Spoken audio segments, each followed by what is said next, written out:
kind of programs do you guys have in place for the Cal School District, or just for the police department in general, Cal youth programs and community? So we're a small department. We're a growing department. I mean, when I started here almost 11 years ago, we had like 26 officers, something like that. We're about, I think around almost 60 or maybe a little over 60 officers. So that's in 10, 11 years. So we're slowly trying to develop all of these programs and all of these things. And I just went to a training with Austin PD to, it's called the Juvenile Justice Jeopardy. And I'm trying to get that, literally this was maybe a week and a half ago, so I haven't even had a chance to really get it incorporated. You know, the great thing about Kyle is the citizens do back us really well. We don't have any issues like Austin does, or San Marcos, or any other bigger city than us. Like, we really have a bunch of great citizens that live here, and we are beyond grateful that they have our backs, you know? Because I've seen cities and I've seen neighborhoods where the neighborhoods and the citizens don't have a good relationship with each other, and it's just not a good dynamic, and we don't want that, especially for a city that's, when I started here, I think we only had 24,000 people. Yeah, so and I'm telling you, that's 10, 11 years ago. The city's doubled in size, the department's doubled in size, and we're not slowing down. How is the transition life from being a professional athlete, Kasey, to now being a pit master? How's that going for you? It's awesome. You talk to people every day. You got a team. Well, the team's small right now. It's just me and my wife. I want to play. Yeah, that's all you need, right? As long as you're selling out, doesn't really matter. We're doing 10 briskets a day, you know, so it's not like, 10 briskets, 10 racks of ribs, about 13 chickens a day. Okay. 25 pounds of sausage.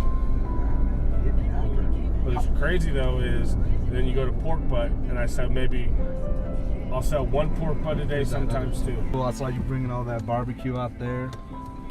Yeah, no, it was cool. It was a lot of work. I mean, but it was good. I got a lot of good recognition, you know. Yeah. From it. So do you own a barbecue joint in Austin now? Yeah, it's called Whitfield's. Whitfield's? It's on Brody and Davis. Okay, I'm gonna have to get that. I'm a South Austin guy. I'm right. Me and the wife are like near Circle C, all east south, and we're all like, because it's the last of the real Austinites. Really. Yeah, it really is. I'm gonna have to come check it out, man. I love barbecue. You know? We're only open Friday, Saturday, Sunday. We sell out every day. Really? And that's not a bad. It's not bad thing. It's only 4 hours while I sell maybe 2 more briskets. Yeah, that's not even.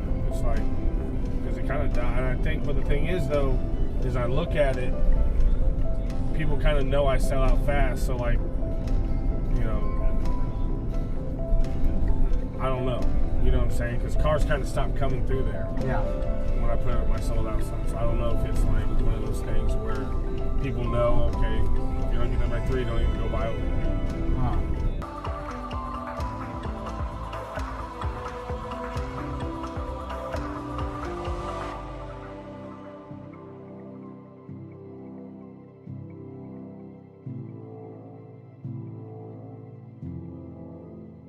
I have a question. What can I ask you, Coach? How do you feel? I feel great, Coach. How do you feel? I feel great, Coach. When I say hard work, I want you to say pays off. Hard work? Pays off. Hard work? Pays off. Hard work? Pays off. When I say what we come to do, I want you to say get better, Coach. What we come to do? Get better, Coach. What we come to do? Get better, Coach. 3 claps. Give yourself 4 claps. Don't ever feel like when you see officers, you shouldn't make you nervous. But that's the thing though. I mean, I know I get it. I'm driving in my car. I see a police officer, I'm like, oh, I get a little nervous, right? Regardless, I'm not doing anything wrong, but it's just that feel, that presence that social media and everything gives us towards these guys. But you can't be like that. These are guys that are mentors. They'll help. They want to help you before they want to do anything bad. You know what I'm saying? Like if there's consequences to life. You know, if you mess up, then that's something you have to live with. But they're not here for that. They're here to make sure that you guys are safe at your houses as human beings, in your schools. They're here to protect you on all those aspects. So just out of respect for me, I appreciate these guys.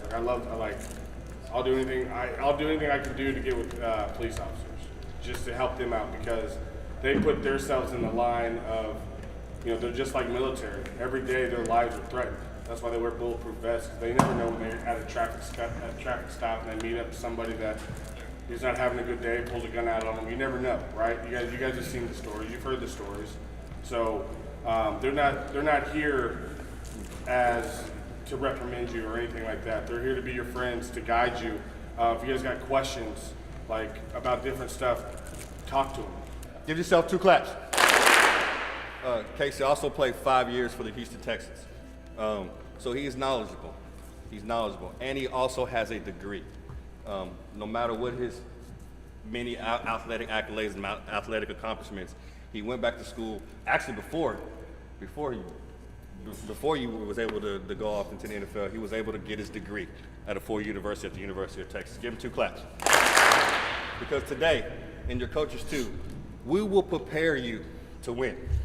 Parents, they'll prepare you to win in life. But only you as an individual can be winners. Give me 2 claps. So only you as individuals can be winners. Give me 2 claps. So only you as an individuals can be winners. Give me 2 claps. Today, take this time out with the officers. Take this time out with Kasey Studdard. Pick their brains. They were where you are going to be. Okay? Pick their brains. Take these drills serious. Ask questions. Some of you play football, right? If not all of you. Some of you have aspirations to play football beyond junior high. Some of you guys want to play varsity football. Some of you guys want to play college football. Some of you guys want to play NFL football or professional football. Now you got more than multiple leagues of professional football. You just don't have to go to the NFL. But the main thing, out of all that driveway to get you to those accomplishments that you want to get to, you have to maintain your grades. Oh yes, you have to maintain your grades. You have to. Okay? No pass, no play. No pass, no play. Okay? So today I'm going to push you to a limit that you've probably never been pushed before. So if you do it right, we'll do it light. If you do it wrong, we'll do it long. Give me 2 claps.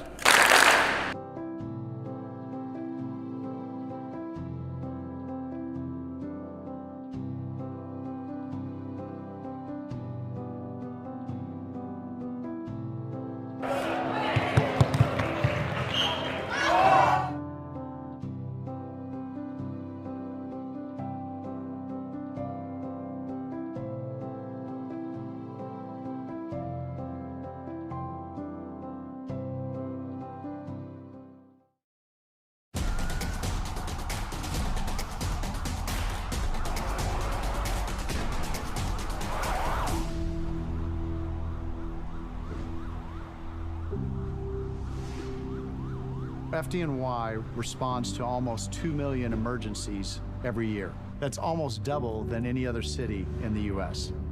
The challenge that New York faces, it's a very big city with lots of traffic. That causes a problem for first responders.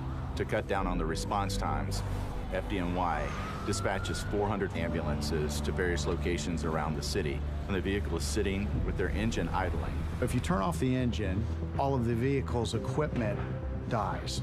Refrigeration for the efficacy of the medicine, power stretchers, the communications, laptop, and life support. 400 vehicles sitting idling 24 hours a day. Even if you look at one day, that's 10,000 hours. In addition to the wear and tear on the engine itself, you have both noise and air pollution. It also burns fuel. That was the problem that we were presented to solve. Enter stealth power. In a nutshell, we can take a diesel engine and turn it into a hybrid that would power all of the equipment on the ambulance while the engine was off. It can stay off for up to 45 minutes. During that 45 minutes, we're going to save that engine about 30 miles of drive time and 1.5 gallons of fuel. And there's less noise and pollution. Adding Microsoft to our partnership, bringing in the Internet of Things, the capabilities of Microsoft Azure was a no-brainer. In the case of Stealth Power's idle reduction tools, they have the opportunity to send that data to the command center and process things like maintenance, repair. They can decide which vehicles that need work and those that could go out on the road. Using IoT, using the cloud, they're able to make sure that these vehicles are up and running more efficiently than ever before. They're able to say how many millions of gallons of gasoline they're going to actually save, which equates into operational savings. They were able to develop a solution that is not only good for them, but it's good for ultimately the citizens of New York. When you're talking about life and death, it's that type of decision making on the fly that's incredibly important. At the end of the day, it impacts lives.